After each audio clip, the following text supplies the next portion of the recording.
पाकिस्तान में भारतीय स्पॉन्सर्ड फितनाल ख्वारिज के 2 बड़े बुज़दिलाना हमले। इस्लामाबाद कचहरी में खुदकुश हमला, 12 अफराद शहीद, 27 जख्मी, 4 पुलिस एहलकार भी जख्मियों में शामिल। धमाके के जख्मियों की हालत तशवीशनाक, हलाकतों में इजाफे का खदशा। धमाके की जगह से खुदकुश हमलावर का सर मिल गया। खुदकुश हमले में मुतादिद गाड़ियों और मोटरसाइकिलों को भी नुकसान पहुंचा।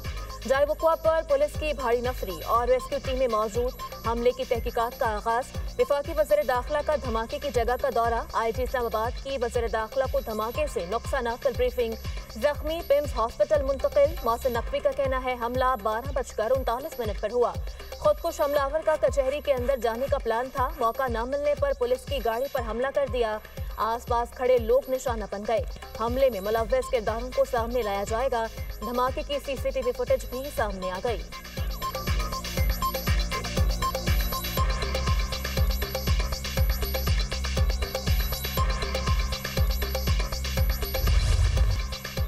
सिक्योरिटी फोर्सेस ने वाना कैडेट कॉलेज से 115 अफराद को रेस्क्यू कर लिया। हमले के वक्त 525 कैडेट समेत 650 अफराद मौजूद थे। कैडेट कॉलेज में मौजूद 3 अफगान खारजियों को कॉलेज की एक मखसूस इमारत तक महदूद कर दिया गया। सिक्योरिटी फोर्सेस ने इलाके को घेरे में ले रखा है। कैडेट्स के तहफ्फुज़ को मद्देनजर रखते हुए ऑपरेशन एहतियात के साथ जारी है।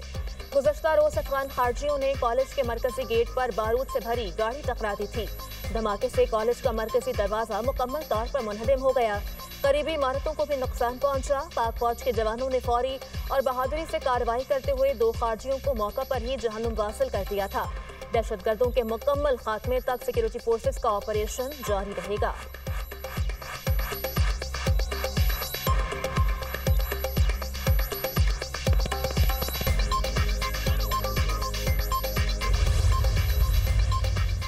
कैडेट कॉलेज वाना के मरकजी गेट पर खुदकुश हमले की CCTV फुटेज सामने आ गई। फुटेज में वाज़ेह देखा जा सकता है कि कैसे कॉलेज के गेट पर खुदकुश धमाका किया गया। 10 नवंबर को अफगान खारजियों ने कॉलेज के मरकजी गेट पर बारूद से भरी गाड़ी टकरा दी थी। सिक्योरिटी ज़राए के मुताबिक धमाके से कॉलेज का मरकजी दरवाजा मुकम्मल मुनहदम और करीबी इमारतों को भी नुकसान पहुंचा। पाक फौज ने फौरी कार्रवाई करते हुए 2 खारजियों को मौका पर ही जहन्नुम वासिल कर दिया था।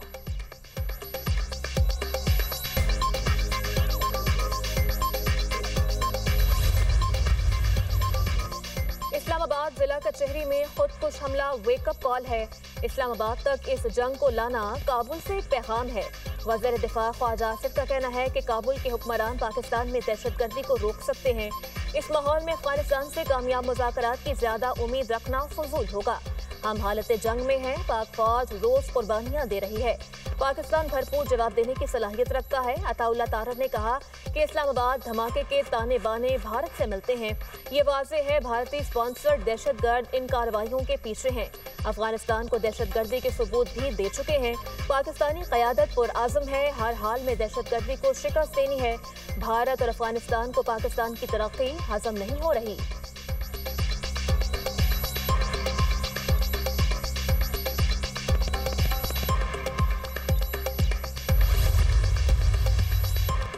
सदर मुमलिकत और वज़ीर आज़म की इस्लामाबाद में खुदकुश धमाके की शदीद मज़म्मत।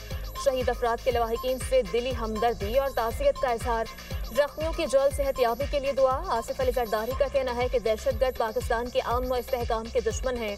वज़ीर आज़म शहबाज शरीफ ने कहा कि वतन अजीज से बैरूनी पुश्तपनाही में सरगर्म दहशतगर्दों का मुकम्मल खात्मा किया जाना जरूरी है। हाफिज काहिर महमूद अशरफी कहते हैं फितनाल ख्वारिज भारत के कहने पर पाकिस्तान में दहशतगर्दी कर रहे हैं।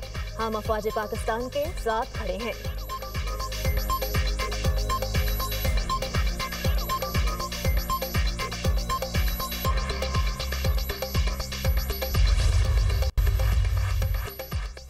शिद्दत पसंद गिरोह अफगानिस्तान और उसके बाहर अमन के लिए खतरा है। पाकिस्तान में कई बार अमन दुश्मन कार्रवाइयों का सामना किया। पाकिस्तान अपनी खुद मुख्तारी और इलाकाई सालमियत के तहफ़्फ़ुज़ के लिए पुरआज़म है। वज़ीर आज़म शहबाज शरीफ का बैनुल पार्लिमानी कॉन्फ्रेंस से खिताब। कहा पाकिस्तान अमन का ख़्वाह, हमने हमेशा तहम्मुल, बर्दाश्त और सब्र से काम लिया। अमन और सलामती के मौजू पर पार्लिमानी रहनुमाओं का जमा होना पाकिस्तान के लिए बाइस फ़ख्र है। इस्तेहकाम ही पायदार तरक्की की बुनियाद है। हम समझते हैं तरक्की मुमकिन है जहाँ अमन हो। पार्लिमानी कॉन्फ्रेंस से राब्तों को फ़रोग़ मिलेगा। राब्ते, इश्तराक और मुश्तरका हिकमत अमली ही कामयाबी की राह है।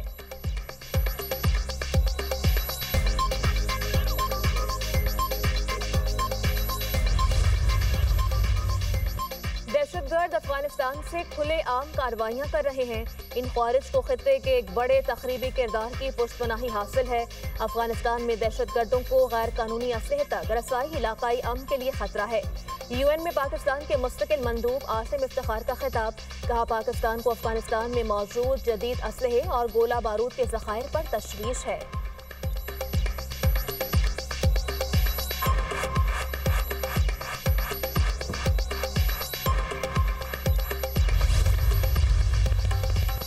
भारतीय फॉल्स फ्लैग ऑपरेशंस की तारीख एक बार फिर से बेनकाब। भारत ने समझौता एक्सप्रेस पर हमले का झूठा इल्जाम पाकिस्तान पर लगाया। गिरफ्तार इंतहा पसंद समीना नंद ने अदालत में करार किया कि समझौता एक्सप्रेस, अजमेर दरगाह धमाकों और मालीगांव ब्लास्ट सब हिंदू तंजीमों के मंसूबे थे। साबिक भारतीय तहकीकाती और इंटेलिजेंस अफसरान के इंकशाफात के मुताबिक भारतीय हुकूमतें खुद पार्लियामेंट और मुंबई हमले जैसे वाकयात मुनज़्ज़म करती रही। भारतीय हुकूमत इन वाकयात से सियासी फ़ायदा और आलमी हमदर्दी हासिल करती रही। साबिक गवर्नर जम्मू कश्मीर सीतापाल मलिक ने कहा कि पुलवामा हमले का फ़ायदा बराह रास्त BJP को पहुंचा। चट्टा सिंहपुर सानिहा 35 सिखों के कत्ल का इल्ज़ाम भी पाकिस्तान पर लगाया गया। माहिरीन ने भारत के फॉल्स फ्लैग ऑपरेशन की तहकीकात का मुतालबा कर दिया।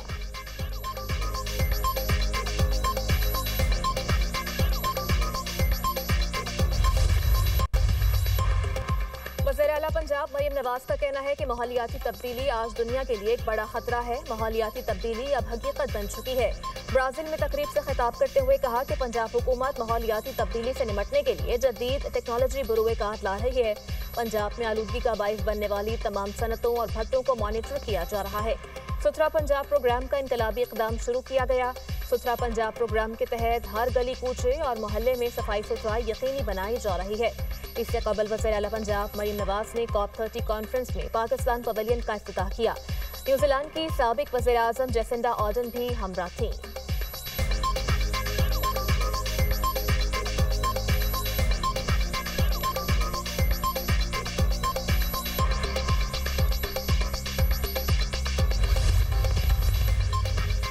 सेनेट से मंजूरी के बाद 27वीं तरमीम का मुसवदा कौमी असम्बली में पेश। वज़ीर कानून आज़म नज़ीर तारड़ ने मुसवदा पेश किया। इजलास से इज़हार ख्याल करते हुए कहा, मुश्तरका कमेटी में अपोजिशन को बैठना चाहिए था। दीगर ममालिक में जजेस की तकर्रुरी जुडिशल कमीशन के जरिए की जाती है। दुनिया भर में आईनी मुकदमात की समाअत आईनी अदालत ही करती है। 27वीं आईनी तरमीम बिल सेनेट ने 2/3 अक्सरियत से किया है। कभी वज़ीर आज़म तो कभी कोई सरकारी ऑफिसर सो मोटो की नजर हो गया। इससे कबल पार्लियामान के मुतफ़िका फैसलों को तब्दील किया जाता रहा। आईनी अदालत से केसेस में जो वक्त ज़ाया होता है वो नहीं होगा। वज़ीर दफ़ा ख्वाजा आसिफ बोले, इख्तियारात की निचली सतह पर मुंतकली के बगैर जमहूरी इस्तेहकाम मुमकिन नहीं।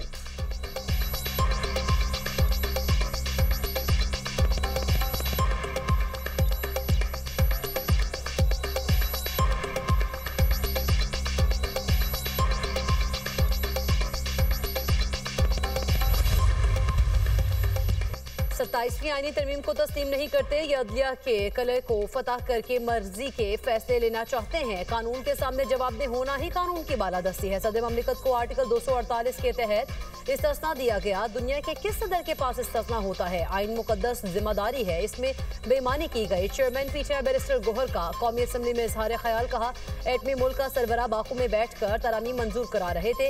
इस तरमीम को हम बाकू तरमीम कहते हैं। कोशिश करेंगे इन्हें कानून के कटहरे में लाएं। अफसोस के साथ आज जमहूरियत के लिए 100 का दिन है। ये जमहूरियत को दफन करने के लिए एक और कदम आगे बढ़ रहे हैं। तरमीम के बाद जमहूरियत बराए नाम रह जाएगी।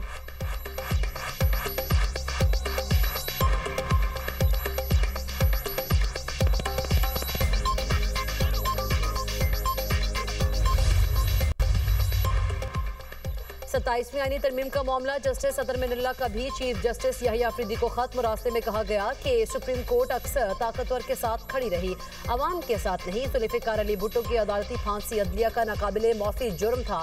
बेनज़ीर भुट्टो, नवाज शरीफ और मरीम नवाज के खिलाफ कार्रवाइयाँ भी एक ही सिलसिले की कड़ियाँ हैं।